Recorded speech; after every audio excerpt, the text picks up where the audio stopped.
2 दिन की लगातार बारिश के बाद जम्मू कश्मीर में धूप खिली। इससे लोगों को ठंड से कुछ राहत मिली। मौसम सामान्य होने पर जम्मू श्रीनगर राष्ट्रीय राजमार्ग 44 को यातायात के लिए बहाल कर दिया गया है। मार्ग में दोनों तरफ फंसे वाहनों को निकाला जा रहा है। ट्रैफिक डिपार्टमेंट ने यात्रियों को लेन में चलने की अपील की है ताकि जाम से बचा जा सके। वहीं मुगल रोड पर तीसरे दिन यातायात को बहाल कर दिया गया है।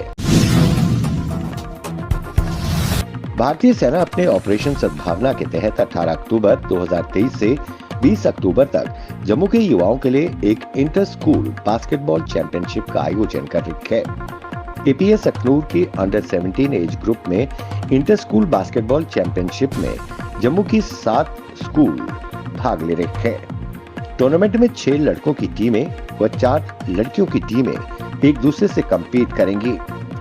भारतीय सेना युवाओं को टीम वर्क, नेतृत्व, धैर्य, खेल भावना जैसे जीवन कौशल के बारे में सिखाने में मदद करती है।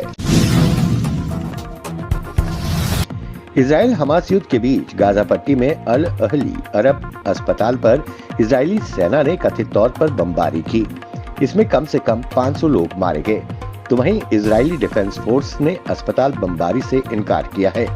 आईडीएफ ने अस्पताल विस्फोट के लिए हमास के असफल रॉकेट लॉन्च को जिम्मेदार ठहराया।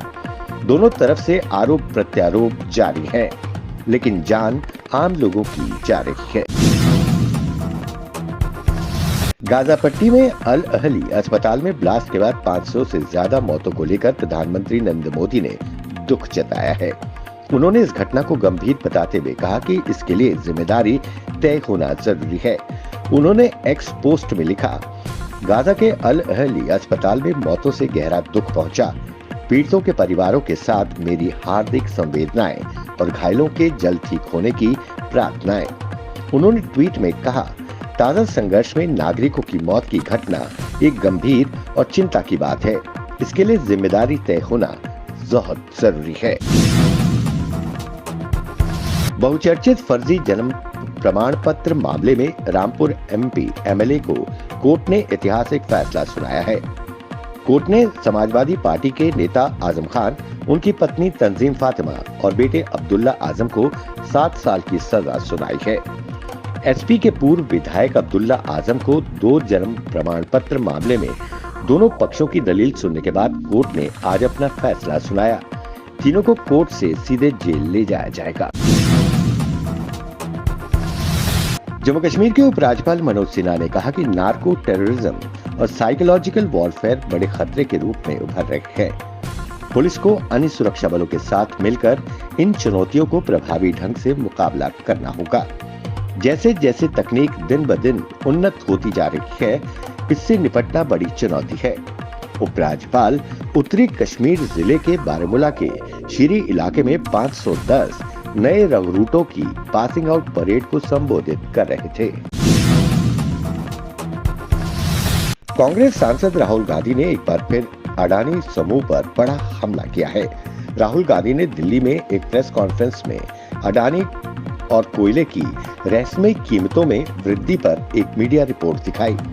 उन्होंने कहा कि अडानी समूह को सरकार का संरक्षण मिला हुआ है।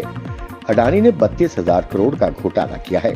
राहुल गांधी ने कहा कि अडानी समूह ने कोयले के आयात में गड़बड़ी की और 12,000 करोड़ का गबन किया है।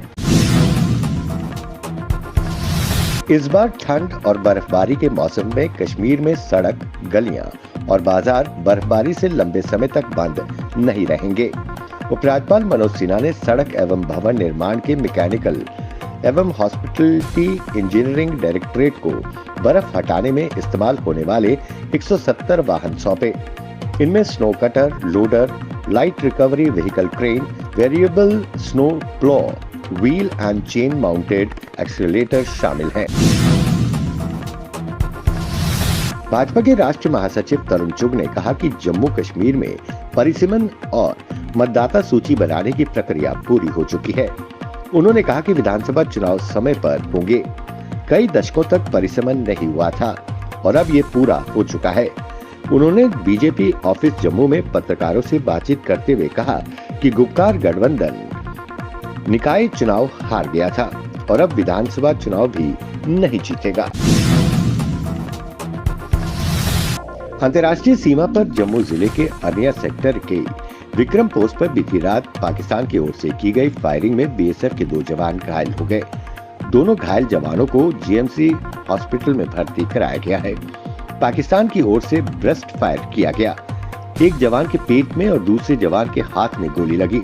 जानकारी के अनुसार सीमा पार से घुसपैठ कराने के लिए पाकिस्तानी रेंजर्स ने आतंकियों को कवर फायर दिया था।